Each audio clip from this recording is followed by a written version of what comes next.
하나님의 절대 주권, 이와 같은 제목으로 말씀을 나눕니다. 이 세상에는 두 길이 존재합니다.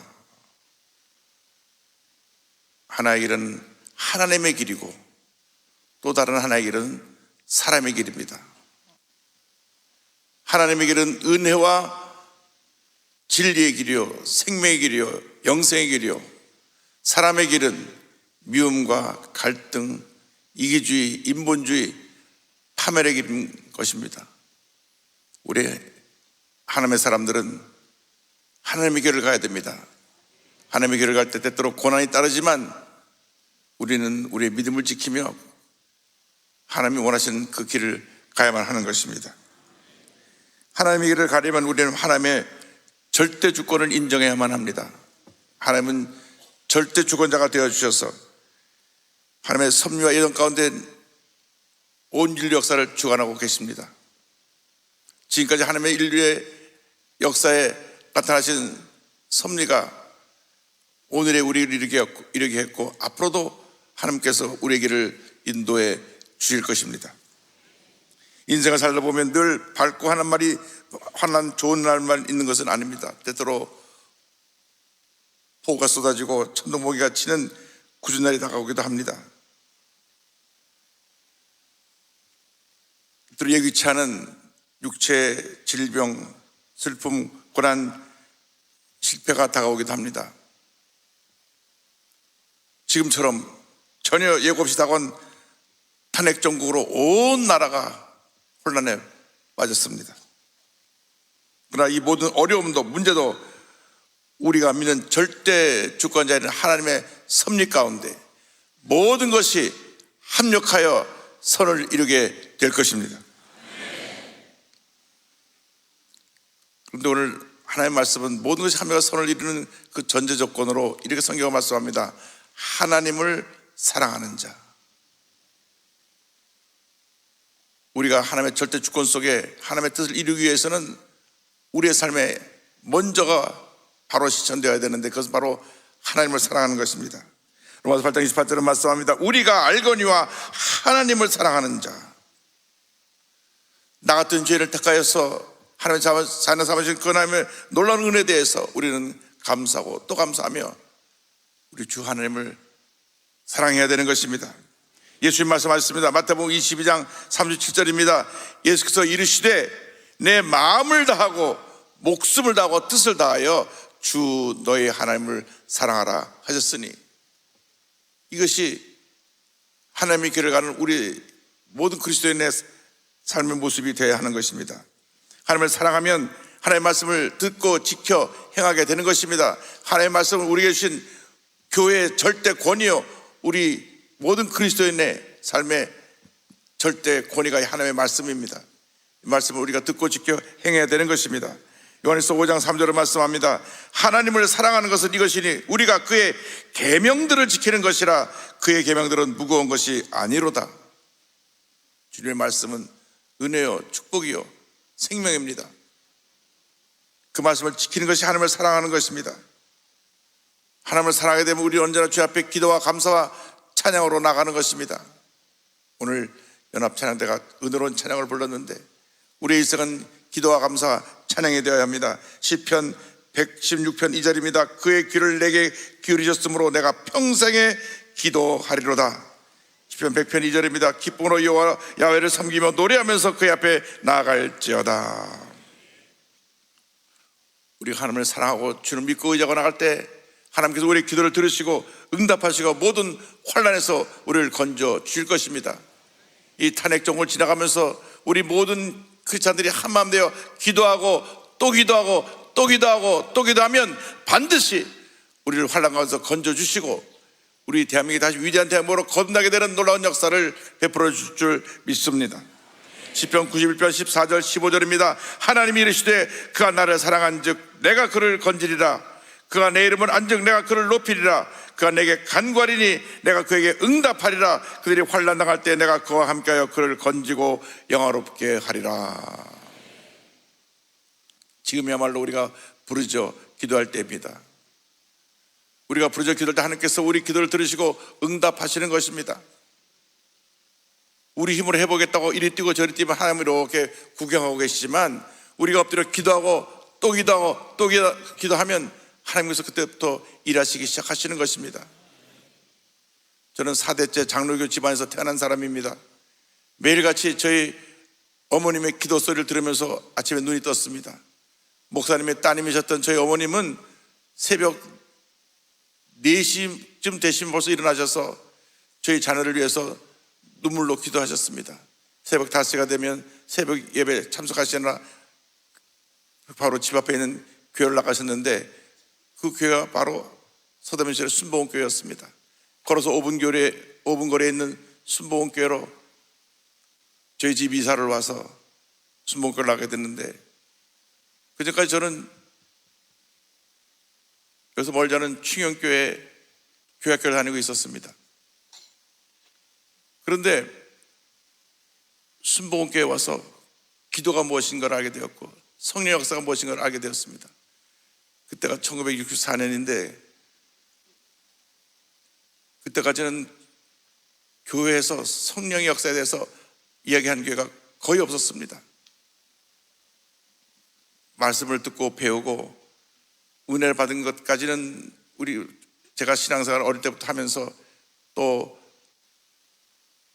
모든 것을 알고 있었으나 성령의 역사에 대해서는 순복음교회에서 눈을 떴습니다. 지금은 모든 교회가 성령 역사를 말씀하고 있고 성령 충만을 말씀하고 있지만 64년도 그때는 성령 역사에 대해서 얘기하는 교회가 거의 없었습니다. 그런데 제가 순복음교회 오니까 조영희 목사님께서 그때 29세 총각 목사님이셨는데,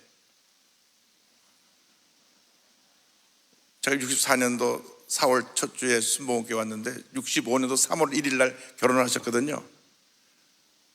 그래서 제가 우리 조영희 목사님 결혼하신 모습을 지켜봤는데, 그때 순복음교회 오니까 우리 조 목사님께서 매 예배 시간마다 1시간도 빼놓지 않고 성령을 받으시기 바랍니다. 그래서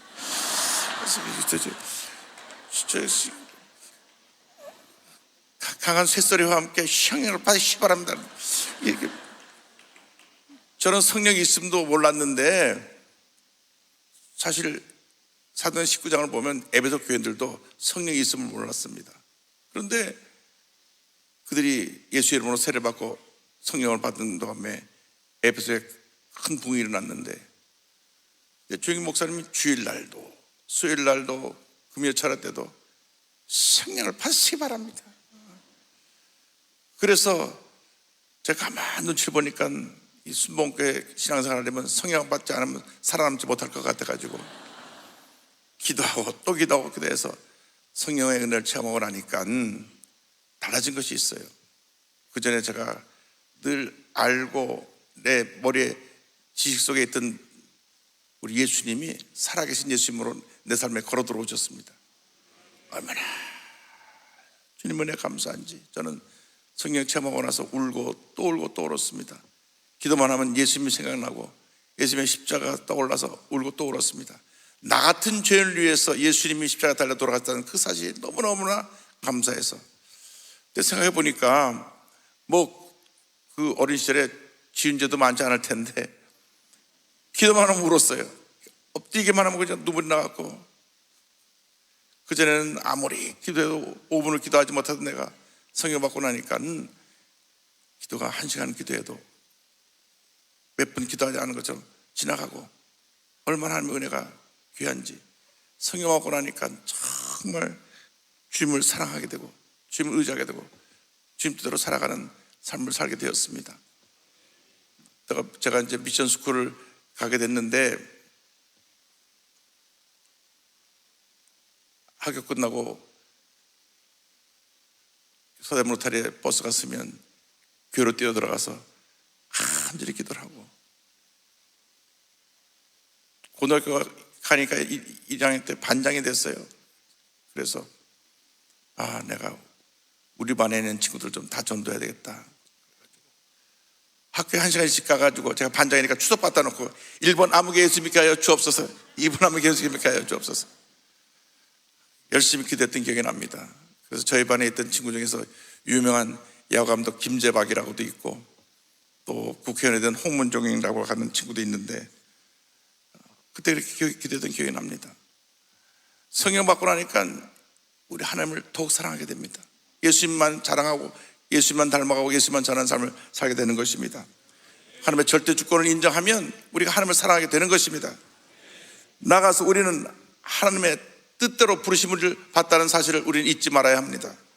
8장 28절에 곧 그의 뜻대로 부르심을 입은 자들에게는 성경은 말씀하고 있습니다. 우리는 하나님의 뜻대로 부르심을 받은 자들입니다. 우리가 예수 믿고 싶어서 교회 나온 것이 아니라 하나님이 하나님의 뜻대로 절대 주권으로 우리를 택하셔서 우리가 지금 이 자리에 와 있는 것입니다. 이사야 44장 1절을 말씀합니다. 야곱아 너를 창조하신 여호와 야훼께서 지금 말씀하시느니라. 이스라엘아 너를 지으신 이가 말씀하시느니라. 너는 두려워하지 말라. 내가 너를 구속하였고 내가 너를 지명하여 불렀나니 너는 내 것이라. 주님이 우리를 지명하여 부르신 것입니다. 하나님의 뜻대로 우리를 부르신 것입니다. 그러므로 우리가 살아가는 동안에 우리가 무슨 결정을 하든지 무슨 일을 하든지 이것이 하나님의 뜻에 합당한 것인가 합당하지 않은 것인가 그것을 먼저 생각하고 하나님의 뜻에 따라 결정하고 판단하는 우리 모두가 되어야 할 것입니다. 학생들이 전공을 택할 때도 내가 이 전공이 하나님의 영광을 나타내는 귀한 일이 될 것인가 하나님의 뜻을 따라 자기의 전공을 전하고 자기의 일자리를 택하고 또 자기의 꿈을 이루나가는 우리 모두가 되어야 할 것입니다. 인간의 꿈은 허무하지만 하나님의 뜻은 영원한 것입니다. 우리 하나님의 뜻을 따라 간구할 때 하나님께서 놀라운 은혜를 베풀어 주시는 것입니다. 우리가 주님 뜻대로 살아가기 위해서는 하나님의 영이신 성령이 우리에게 임해야 됩니다. 성령께서 우리를 도우셔서 하나님의 뜻을 따라 살도록 우리의 삶을 인도해 주시는 것입니다. 로마서 8장 26절 27절을 말씀합니다. 이와 같이 성령도 우리의 연약함을 도우시나니 우리는 마땅히 기도할 바를 알지 못하나 오직 성령이 말할 수 없는 탄식으로 우리를 위하여 친히 간구하시느니라. 마음을 살피시는 이가 성령의 생각을 하시나니 이는 성령이 하나님의 뜻대로 성도를 위하여 간구하심이니라. 여러분 성령의 충만을 받으시기 바랍니다. 성령님을 인정하고 환영하고 모셔드리기 바랍니다. 성령님은 하나님의 영이요 예수님의 영이기 때문에 성령으로 충만하면 하나님을 사랑할 수밖에 없고 성령으로 충만하면 예수님처럼 살아갈 수밖에 없게 되는 것입니다. 모든 문제가 성령 충만하지 못한 사람들로부터 생겨납니다. 교회 와서 여기는 한 사람도 없겠지만 저쪽 가면 몇 사람이 있습니다. 자기 감정을 다스리지 못해서 소리 지르고 문제를 일으키는 분들은 성령 충만이 아니라 자기 충만입니다. 그래서 자기의 감정을 표현하다 보니까 교회 내 문제를 일으키게 되고 어려움을 가져주게 되는 것입니다. 진정으로 성령으로 충만함을 받으면 성의 열매가 풍성의 열매가 풍성하게 맺혀져서 사랑과 희락과 화평과 오래 참음과 자비와 양성과 충성과 온유와 절제 성의 열매가 그 삶 속에 맺혀지게 되는 것입니다. 우리는 성령의 사람이 되어야 합니다. 성령의 사람이 되어야 우리가 하나님의 뜻대로 살아갈 수가 있습니다. 이 하나님의 말씀은 성령의 감동을 받은 사람이 기록한 말씀이기 때문에 우리가 기도하고 성경을 읽을 때 성령의 살아 역사에서 우리 마음 가운데 큰 은혜와 축복과 도전을 가다 주는 것입니다. 그러므로 이 세상 살아가는 동안 우리는 첫째도 성령 충만, 둘째도 성령 충만, 마지막도 성령으로 충만해서 절대 주권자인 하나님의 뜻에 순복하고 그 뜻을 이루어나감으로 하나님의 영광을 나타내는 우리 모두가 되어야 할 것입니다. 그래서 우리가 어느 자리에 있든지 그 자리에서 주님의 영광을 나타내야 됩니다. 학생은 학생으로서, 직장인은 직장인으로서, 주부는 주부로서, 사업인 한 사람은 사업하는 사람으로서, 예술인은 예술인으로서 어디서 무엇을 하든지 그곳에서 하나님의 영광을 나타내는 여러분의 삶이 되기를 바랍니다. 고린도전서 10장 31절을 말씀합니다. 그런즉 너희가 먹든지 마시든지 무엇을 하든지 다 하나님의 영광을 위하여 하라. 할렐루야. 이것이 하나님의 뜻대로 부르심을 받은 사람들의 모습인 것입니다. 그렇게 될 때 하나님께서 모든 것이 합력하여 선을 이루게 만들어 주시는 것입니다. 하나님께서 우리에게 하시는 이 모든 일을 합력하여 선을 이루신 것을 믿고 믿음으로 전제해 나가는 여러분 모두가 되기를 바랍니다. 로마서 8장 28절은 이렇게 결론 짓습니다. 모든 것이 합력하여 선을 이루느니라. 바울의 일생은 참 힘들고 어렵고 고달픈 일생이었습니다. 한때 그는 예수님을 대적하는 자였고 교회를 무너뜨리는 자였으나 예수님 사람을 붙잡으러 담에 세우러 가다가 빛 가운데 오신 예수를 만난 후 그는 완전히 꾸꾸러지고 180도 변화된 인생을 살았습니다. 예수님을 대적하던 자가 예수님을 위해 목숨 바쳐 헌신하는 신실한 주의 되었고, 마지막 네로 황제 시대 AD 60년경 참수형을 당해 순교하는 그런 영광스러운 마지막으로 그의 삶을 마무리했습니다. 그런데 그에게는 그 위대한 사도, 하나님의 사람이었고 사도였으나 육체에 가시가 있었습니다. 본인은 죽은 자도 살리고 가는 곳마다 수많은 병자를 고치고 놀라운 기적을 행했는데 정작 자신의 병은 고치지 못했습니다. 성경학자들이 그 병이 무엇인가 성경에 나와 있지 않아서 얘기하는 가운데 좀 진보적인 학자들은 사도 바울이 간질 같은 병이 있지 않았겠는가 라고 하는 해석도 나오고, 또 보수적인 학자들은 빛으로 오신 예수를 만나서 눈이 멀어섰기 때문에 눈이 너무 나빠서 앞을 잘 보지 못할 정도로 눈이 가까이밖에 못 보는 정도로 고도근시가 아니었나 하는 그런 해석을 합니다. 그러나 어쨌든 성경에는 없습니다. 육체 가시라고만 되어 있습니다. 세 번이나 간절히 기도하고 또 기도하고 기도했는데 하나님 말씀하시기를 내 은혜가 내게 족하다. 그래서 그는 한평생 겸손할 수 있었습니다. 자기를 자랑하지 아니하고 오직 주님만 높이고 주님만 자랑하는 삶을 살았던 것입니다. 사람이